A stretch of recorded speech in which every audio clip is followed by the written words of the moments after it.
Herðu, við bara rúlum. Það bara svoleiðis. Það bara svoleiðis.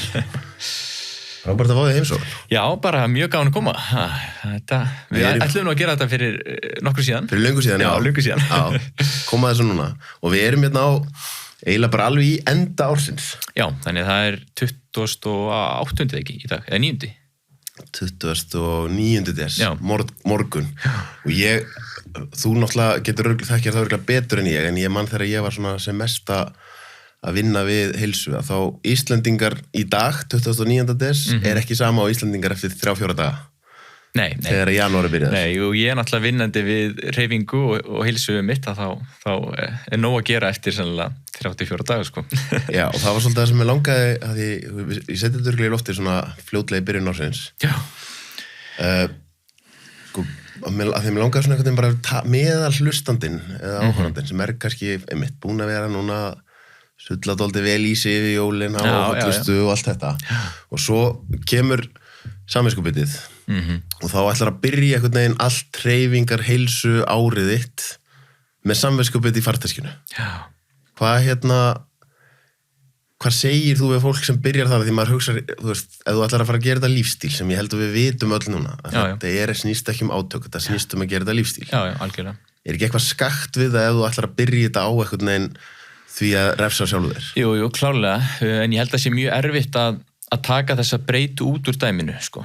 Þegar ég finn það sjálfur, ef ég myndi sukka illa í viku, að þá myndi mér ekki líða sérstaklega vel og myndi vilja, þú veist, einmitt taka meira á þau hreyfinguna svo leiðis, þannig ég sé rosalega erfitt að þú veist, leyfa sér hlutina á þess að hugsa þessi einar, þú veist, afleiðingar að þeim, skilur. Það náttúrulega bara þannig, allt hefur afleiðingar, skilur. Þannig að, en jú, klálega, þú veist, fólk á að geta lyft sér hluti á þess að brjóta sér niður. Það náttúrulega bara þannig, sko. Og þú veist, ég ekki mikið fyrir það að breyta mikið. Ég reyna að halda í sama svefnrútínu, sama mataræði og svo leiðis, en maður kannski leyfi sér aðeins meira yfir hátíðarnar. En á móti þá náttúrulega ég það virkur í hreyfingu og ég borða þá það holta móti og svo náttúrulega ég mikið föstumæður sem við getum kannski komið að þessi mitt inn á eftir. Þannig að þú veist, það eitt sem við gerðum náttúrulega áður fyrir en gerum ekki lengur, að það var feast og svo var fast, sko. Og fastan lagaði raunni oft kvillana sem komu út af feastinu, sko. Hvernig sko, fyrir þá sem þekkja þig ekki, þá ertu, ég fái þáttan að þú ert náttúrulega búin að vera að hlaupa últralaup og þegar ég fylgist með þér bara í gegnum samfélagsmiðla, þú ert að fá mennum á Íslandi sem ég verð þreyttur þeirra, sko, ég alveg í ágættu prógrami og ég verð bara þreyttur að horfa á þetta. Já. Og ég fekk einhvern tíðan Evert, hann annars svona maður. Víglundsson, já. Já, Evert Víglunds.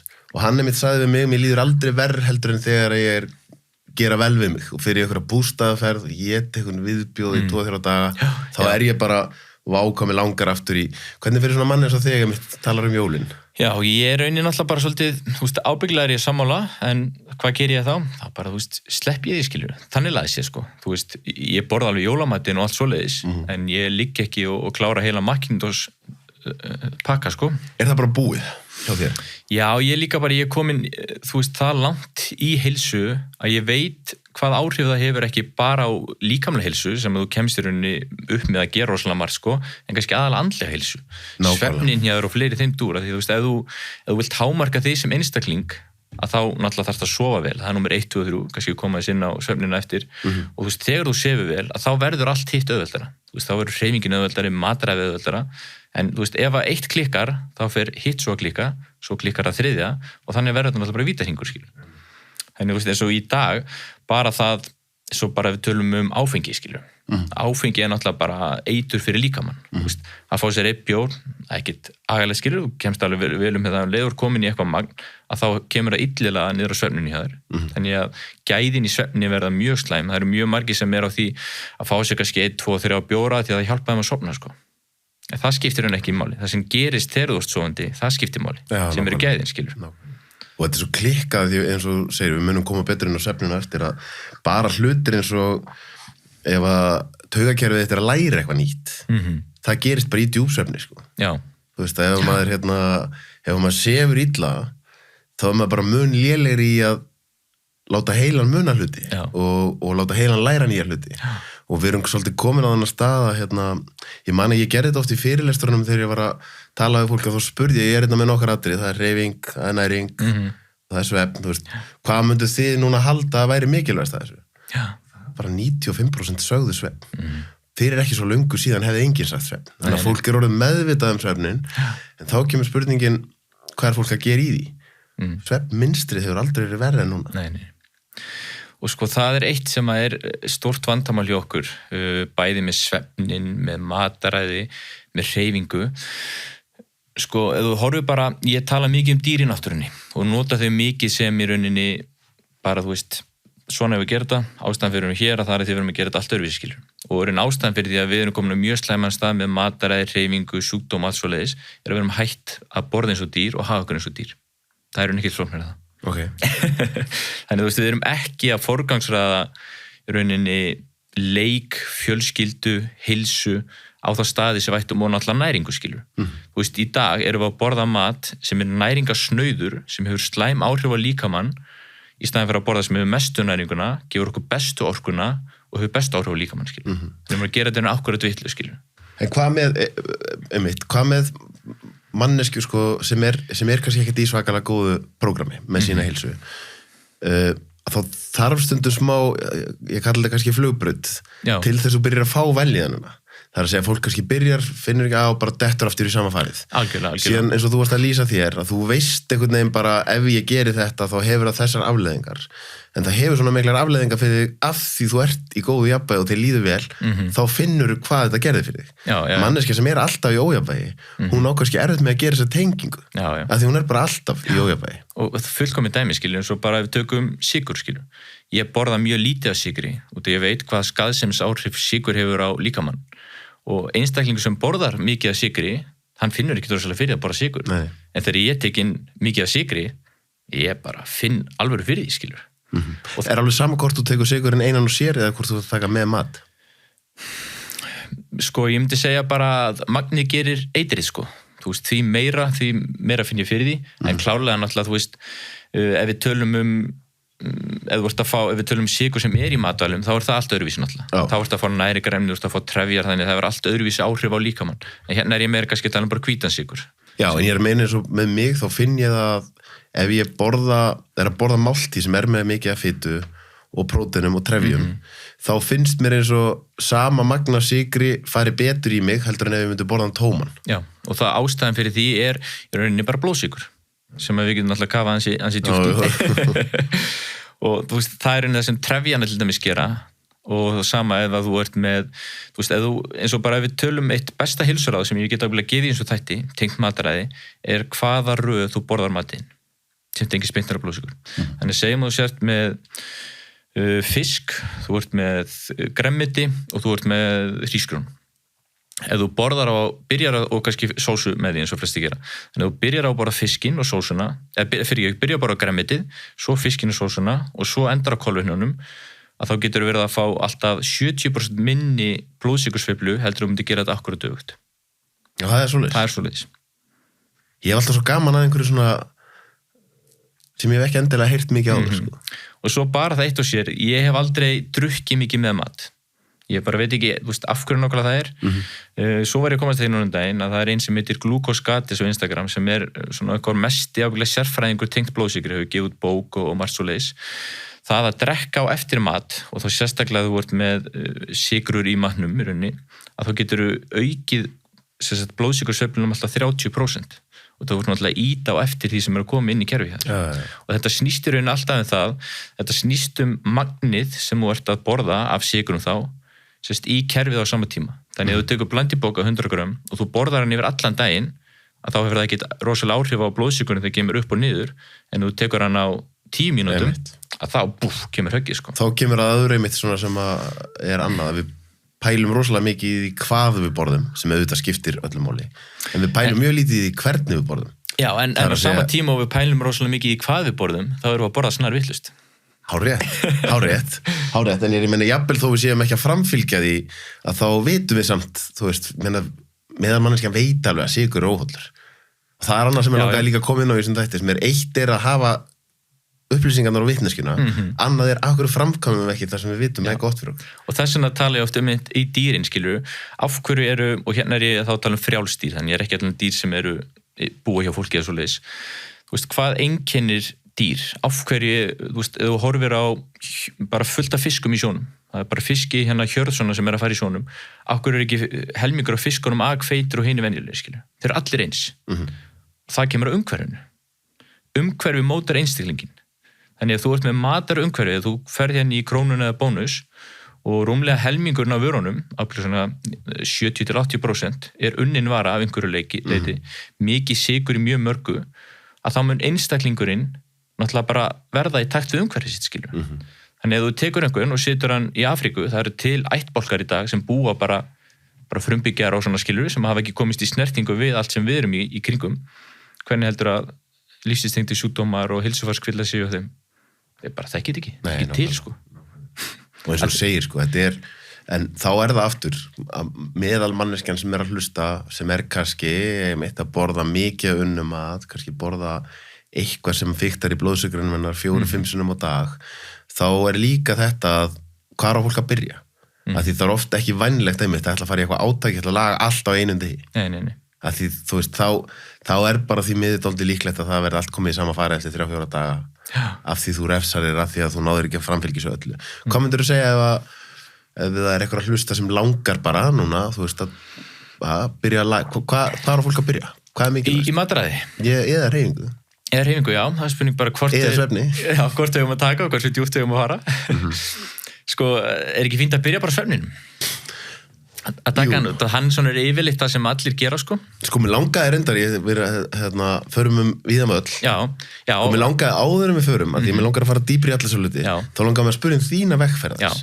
Sko, því fólk sem hefur ekki fylgst með þér. Já, smá kynning á mér. Já, þú hefur náttúrulega hlaupið gríðarlega vegalengdir og þú ert örfá mönnum sem ég sé sem hleypur svona langt en ert líka að lyfta. Já. Og og ert bara að æfa þig og hreyfa þig mikið, mjög mikið. Hvaðan, þú veist, hefur alltaf hreyftið mikið eða? Já, ég hefur alltaf gert það sem ungur, kannski byrjum bara á nafninu það, Sigrún Ern heiti ég og ég elst upp í sveit, í Hvalfjarðarsveitinni. Og ég 5 ára gamall fer í körfubolta. En það kannski sem að má líka koma framfærir sem að útskýri kannski líka hluta til af hverju ég eins og ég að ég átti svona kannski öðruvísi æsku en margir og mjög margir sem að eiga öðruvísi kannski erfiðar uppeldi þó ég átti náttúrulega frábært uppeldi og allt það svo leiðskilju en þú veist það öðruvísi en aðrir áttu að annarkvort fara þeir oft í skítin eða þá þeir blómstra. Já. Þannig að þú ert ábyggilega sammála því að þú veist, þannig að þú veist það sem ég fann hreyfingin fyrir mér var bara meðalið mitt, skilur. Okay. Þannig að ef að mér leið illa eða eitthvað svo leiðis, að þá sló ég á það með hreyfingu. Fannstu það bara strax þú ert ungur, eða? Já. Sem að allir finna það í rauninni, skilur. Þegar þú veist, ef þú ert með barn og þú gefur barninu mikinn sykur og það verður bara að hæpa, skilur, hvað gera það? Það hreyfir sig, skilur. Það losar orkuna úr kerfinu. Einmitt. Og þetta eitt vandamál ef við komum ekki einmitt að matar eftir, að við erum ekki að losa orkuna sem við tökum úr kerfinu hjá okkur, skilur. Og, veist, núna... en að gera þessa tengingu sem barn, þú segir þetta var meðalið mitt. Veist, fannstu það mjög snemma einhvern veginn að því það eins og sért að lýsa ekki bara líkamlegri líðan, heldur líka andlegri líðan. Ég svona kannski til að útskýra aðeins betur að ég elst upp án föðurs mestmegnis. Ég kynnist honum mjög lítið, ég hitt hann bara nokkru sinnum og svo deyr hann úr krabbameini. Svo flyt ég frá móðu minni, ég og bróður minn, ég á tvíburabróður og við flytjum upp í sveit til systir móður minnar sem að náttúrulega hugsa bara útrúlega vel okkur og eins og ég segi, ég fekk mjög gott uppeldi en það var öðruvísi að því að þú veist, við þurftum að gera þetta og þannig strax tók ég ábyrgð, ég ákvað að taka meira ábyrgð á mér og bróð mín. Þannig ég passaði svolítið upp á okkur báðarunni, sko. Þú veist ekki það að segja að hann hafi ekki kunnað að geta hluti, heldur bara svona ég var aðeins eldri, ég var stærri, þannig ég svona tók á að vera kannski meiri svona taka ákvarðanir, skilur. Ef þú ert að hringi einhvern, ef þú ert að gera eitthvað, þá kannski gerði ég það fyrir hann. Ég náttúrulega elst hann upp og þá í körfubolta, 5 ára gamall byrjaði í körfunni, þannig að það byrjaði minn svona íþróttaferill. Svo fer ég að lyfta svolítið með því, svona bara til að hjálpa körfuboltanum. Og svo svona finnst mér aðeins svona 15-16 ára aldur, þá missi ég aðeins tötsið svona, finnst körfuboltin bara ekki alveg jafn skemmtilegur og fer þá í bootcamp á Akranesi. Og það kannski punkturinn sem að ég sá bara, vá, ég get miklu meira en ég held ég geti gert, skilur. Allt í einu fór ég að taka 20 arbeirur, 30 arbeirur, skilur. og hlaupihraðarinn, ég held ég geti hlaupið og þá svona færðist ég meira yfir í svona þessa einstaklingsnálgun á rauninni hreyfingu sko og þessum tíma byrjaði líka í rauninni til að hjálpa körfin að skokka mikið í sveitinni. Og varstu þá strax byrjaður að hreyfa þig, oftar en einu svona dag, eða? Já, og ég myndi segja að ég eins gott að á sama tíma að slæmt að þá fór ég of langt í hreyfingun oftar en einu sinni. Ok, en ég ætlaði einmitt að spyrja það næst, hvað liggur línan? Af því þú segir að geta miklu meira en við höldum. Og þetta svona eitthvað sem ég ennþá einhvern veginn að átta mig á þessu, að reyna svona að skilja að í aðra röndina mjög mikið ofþjálfun. Þú veist, fólk sem fer í crossfit og bara kannski í streitu en að keyra á streituæfingar og endar á bara að keyra kerfið sitt í kafi eitthvað. En á sama tíma erum við líka að sjá hluti sem bara eitthvað fólk sem að hlaupa mörg marathon í röð og eitthvað sem við eigum ekki að geta gert. Því að rauninni sko ofþjálfun myndi ég segja snarvitlaust orð. Orðið ætti að vera of mikil þjálfun fyrir þig. Þannig að þú þolir ekki þjálfunina. Nákvæmlega. Því að þú myndir taka einstakling og setja hann í það sem ég að gera, hann bara ganga fara á viku, skilju. Þannig að og þetta mun koma inn á hvernig getur þú byggt upp líkamanninn til að þola meira, skilju. Og ef þú myndir láta einhvern spyrja mig til hlaupa lengsta hlaup sem ég hef hlaupið með þeirri hækkun sem ég hef hlaupið, hann aldrei klára hlaupið, sko. Nei, nákvæmlega, en það samt svo skrítið að því að ég hef nú ekkert eitthvað svaka ferilskrá, en ég hljóp Laugaveginn. Já. Og ég fór í Laugaveginn og ég hafði mest hlaupið 13 kilometra á ævi minni. Man náttúrulega á ekki að taka þátt í þessu hlaupi. Nei, ég við náttúrulega spjöllum það á því og ég vissi bara að, ég hef búin að labba fjöll og ég ætla bara að testa og ég fór inn í þetta með því hugafari, ég ætla aldrei að pína mig. Ég bara, ef ég finn þetta ekki að virka, bara þetta ekki að virka.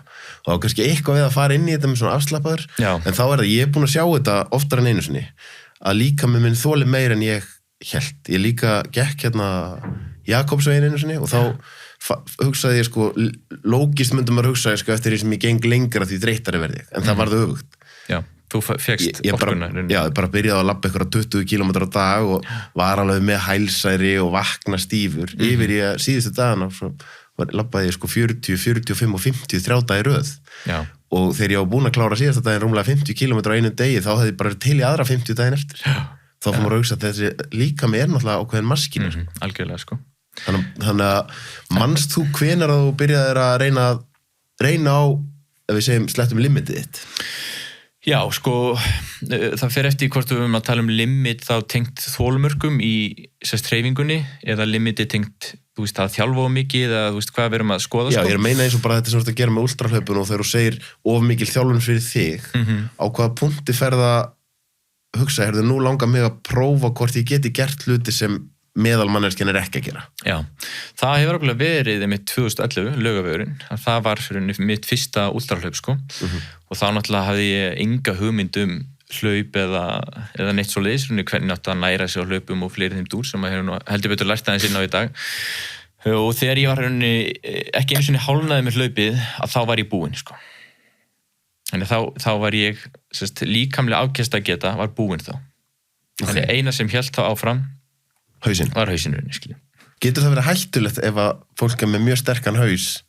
Já, það eitt sem að raun algjör lykill ef þú ert að horfa sérstaklega á langtíma árangur að þú getur aldrei farið allarleið á hausnum ef líkami fylgir ekki. Nei, mitt. Og það eru mjög margir sem eru 100% tilbúinir í líkamannum, 50% í hausnum, það mun aldrei ganga upp. Þú myndi aldrei vera heimsmeistari þannig, sko. Nei.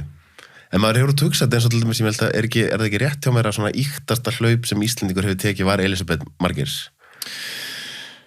Já, hún hefur náttúrulega tekið, sko, þú ert að tala um Gobi, þá, 400 kilometrana. Já, bara magnið, sko. Já. Og þá, að ég hitti hana, sko, dálítið eftir það. Já.